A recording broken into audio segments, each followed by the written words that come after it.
नर्मदे हर, हर हर नर्मदे. शिवरात्रीच्या दिवसापासून आपली ही मानस नर्मदा परिक्रमा सुरू झाली. आजवर आपण एकूण 63 तीर्थांना भेट दिली. मनोमन भगवान शंकराची पूजा अर्चना करून मानस भक्ती केली.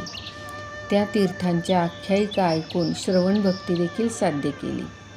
हे 63 तीर्थांचे वर्णन नर्मदा पुराण आणि शिवपुराण यामध्ये देखील आढळते. पण नर्मदेच्या तटावर या व्यतिरिक्त अशी कितीतरी तीर्थ आहेत जी नर्मदेवर बांधण्यात आलेल्या प्रकल्पांमध्ये लुप्त झाली आहेत आणि काही नर्मदेच्या तटापासून जंगलांच्या आत दूरवर आहेत.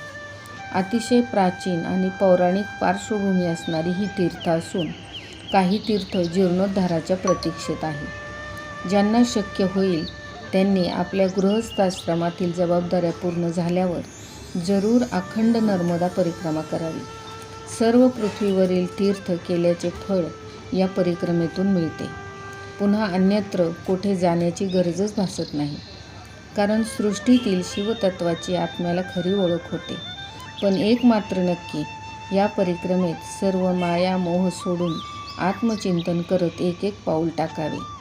घरातून परिक्रमेला निघणारे तुम्ही आणि परिक्रमा परत पूर्ण करून आलेले तुम्ही यात खूप फरक पडतो. जेव्हा परिक्रमा केल्यानंतर तुमच्यात सात्विक बदल घडतो तेव्हा ती खरी परिक्रमा सार्थ ठरते. भूषण मिरवण्यासाठी परिक्रमा करायचीच नसते, कारण भस्म विलेपित, स्मशानवासी, कंठात हलाहल धारण केलेला, जगाच्या उद्धारासाठी गंगा धारण करणारं शिवतत्व ज्यावेळेस तुम्हाला समजेल तेव्हाच तुमची ती परिक्रमा सार्थ होते. परिक्रमेवरून येताना पूर्णत्वाच्या वेळी नर्मदेत नक्की आपले षडरिपू अर्पण करून तिचा आशीर्वादाचा हात मस्तकावर घेऊन निर्विकारपणे परतावे. पुन्हा या सांसारिक जगात आलो तरी मनात तिच्या आठवणीची ज्योत अखंड तेवत ठेवावी, नव्हे ती आपोआपच तेवत राहते. याचे उत्तम उदाहरण म्हणजे पुण्यातील प्रतिभाताई चितळे आणि त्यांचे पती. अतिशय सुखवस्तू असणाऱ्या या जोडप्याने कठीण अशी परिक्रमा पूर्ण केली, पण पुन्हा घरी आल्यानंतर तिची ओढ स्वस्थ बसू देईना. घरची परिस्थिती तशी सदन होती. मुलांसमोर प्रस्ताव मांडला. मुलं कमावती होती. लाछोर या ठिकाणी त्यांनी नर्मदा किनारी जमीन खरेदी केली आणि छोटासा आश्रम बांधला. आणि तेव्हापासून नर्मदा किनारी येणाऱ्या जाणाऱ्या सर्व परिक्रमावासियांची अतिशय मनोभावे ते सेवा करत जीवन व्यतीत करत आहे. अर्थात सगळ्यांनाच ते शक्य होईल असे नाही, पण परिक्रमेनंतर आपल्या मय्यातील थोडी तरी सात्विकता यावी तर ती परिक्रमा आपली सार्थकी लागली. आज आपण बोटीचे बुकिंग केले आहे. आता वाट पाहायची समुद्राला भरती येण्याची. भरती आली की समुद्राचे पाणी विमलेश्वरापर्यंत येते आणि मग किनाऱ्यावर थांबलेले परिक्रमावासी होडीमधून रेवा सागर पार करतात आणि उत्तर तटावरील पुढच्या तीर्थांचा प्रवास सुरू होतो. कालच्या भागात आपण पाहिले की भानामतीने त्या बालकांना मायावी आणि रसायनी विद्येचा प्रयोग करून त्यांना 21 वर्षाचे स्वरूप प्राप्त करून दिले. त्यामुळे ऋषीपत्नी आणि ऋषींचा शाप तिला भोगावा लागला. असे पूर्वजन्माचे स्मरण नारदांनी आणि रतिदेवीने तिला करून दिले.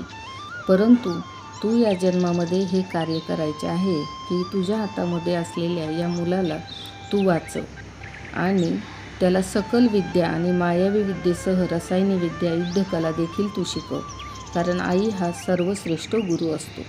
त्यासाठी तू विमलेश्वर तीर्थात जावे आणि त्या ठिकाणी जाऊन भगवान शिवांची पूजा अर्चना करावी.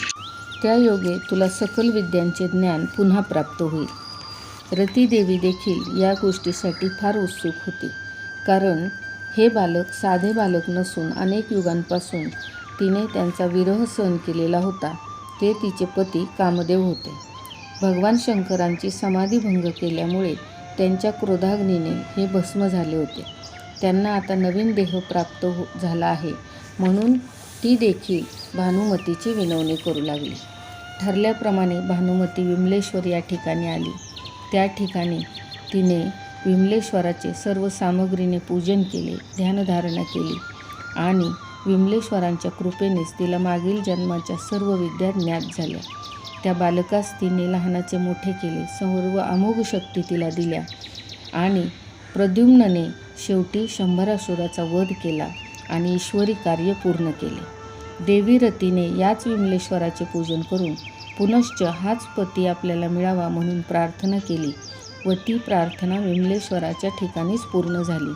रतीला पुन्हा शंकराच्या शापाने दग्ध झालेला कामदेव नवीन शरीर धारण करून प्रद्युम्न रूपाने प्राप्त झाला आणि भानुमतीचा उद्धार होऊन ती पुनश्च पद्मिनी अप्सरा बनून स्वर्गामध्ये गेली. अशा प्रकारची ही विमलेश्वराची आख्यायिका आहे. नर्मदे हर, हर हर नर्मदे.